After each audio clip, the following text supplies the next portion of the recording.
Praise the lord. प्रभु यीशु मसीह के मधुर मीठे नाम से मैं आप तमाम व्यूअर्स का एक नए वीडियो में फिर से स्वागत करता हूं। शालोम प्रियो, जब एक विश्वासी या एक नया व्यक्ति जो प्रभु में आ रहा होता है, जब वो पवित्र शास्त्र बाइबिल को पढ़ता है तो बाइबिल में दिए गए अलग अलग टर्म्स को पढ़ करके वो कुछ समय के लिए वो कंफ्यूज हो जाता है। और इन कंफ्यूज कर देने वाले वर्ड्स में आराधनालय है और मंदिर है।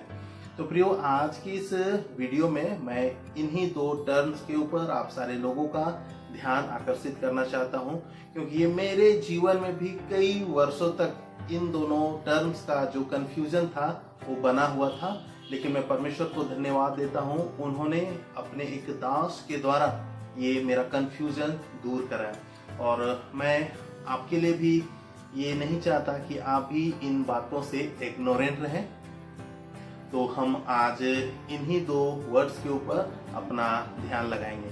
और मैं बताऊं प्रियो, एक व्यक्ति जब सुसमाचार को पढ़ता है और चीजों को जब अलग अलग पढ़ता है तब तो गोल गोल ही चीज रहता है, और ऐसे सिचुएशन में वो ऐसा कुछ भी उसको फील नहीं होता है कि ये दोनों चीज अलग है या एक है।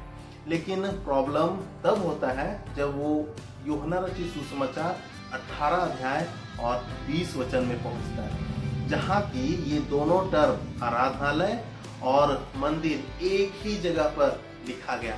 मैं आपके लिए इस वचन को रख रहा हूं। यहाँ पर लिखा हुआ है, यीशु ने उसको उत्तर दिया, मैंने संसार से खुलकर बातें की। मैंने आराधनालयों और मंदिर में, जहाँ सब यहूदी इकट्ठा हुआ करते थे, सदा उपदेश किया और गुप्त में कुछ भी नहीं कहा। जी हाँ प्रियो, इसी वचन को जब एक व्यक्ति एक ही वचन के अंतर्गत जब मंदिर को, आराधनालय को पढ़ता है तो बहुत कंफ्यूजन शुरू हो जाता है। और प्रियो, ये सिर्फ ज्ञान के अभाव में ही होता है। और यदि आप अंग्रेजी के वर्जन को आप खंगालें तो ये जो रहस्य वाली बात है वो अपने आप खुल जाता है, क्योंकि सिनेगोग्स जो है हमेशा प्लूरल में यहाँ पर लिखा हुआ मिलेगा, जबकि मंदिर जो है, जो टेम्पल है, वो सिंगुलर में आपको लिखा हुआ मिलेगा।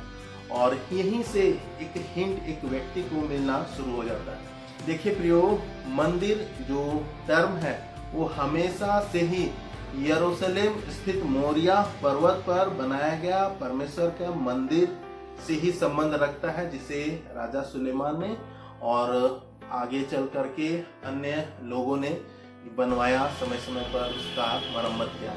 हमेशा से जो मंदिर टर्म है वो यरूशलेम स्थित मोरिया पर्वत के परमेश्वर के उस भवन को ही रेफर करता है, जबकि आराधनालय ऐसे जगहों को रेफर करता है जहां पर यहूदी विश्राम दिन के अवसर पर वो इकट्ठा होते थे, वो परमेश्वर के आज्ञा के अनुसार आराधना किया करते थे। और ये अन्य जगहों पर स्थित हुआ करते थे।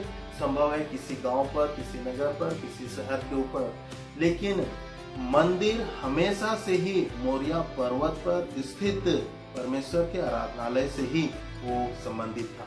तो ये एक माइन्यूट डिटेल आपको लेकर के चलना है, और इसके अभाव में आप चीजों को गोल गोल ही समझेंगे। तो मैं ऐसा समझता हूँ कि ये मंदिर का कॉन्सेप्ट, ये आराधनालय का कॉन्सेप्ट आपका कुछ क्लियर हुआ होगा। तो प्रियो, आप इसी तरह से माइन्यूट डिटेल्स के साथ यदि आप बाइबिल पढ़ेंगे तो बाइबिल पढ़ने में आपको और भी इंटरेस्ट आएगा। प्रियो, मैं ऐसा उम्मीद करता हूँ कि ये छोटा सा इंफॉर्मेटिव वीडियो आप सारे लोगों के लिए लाभदायक रहा होगा। परमेश्वर में आप और आगे बढ़े, वचन में आप और बढ़े। परमेश्वर आप सारे लोगों के साथ है। आप सारे लोगों को जय मसीह।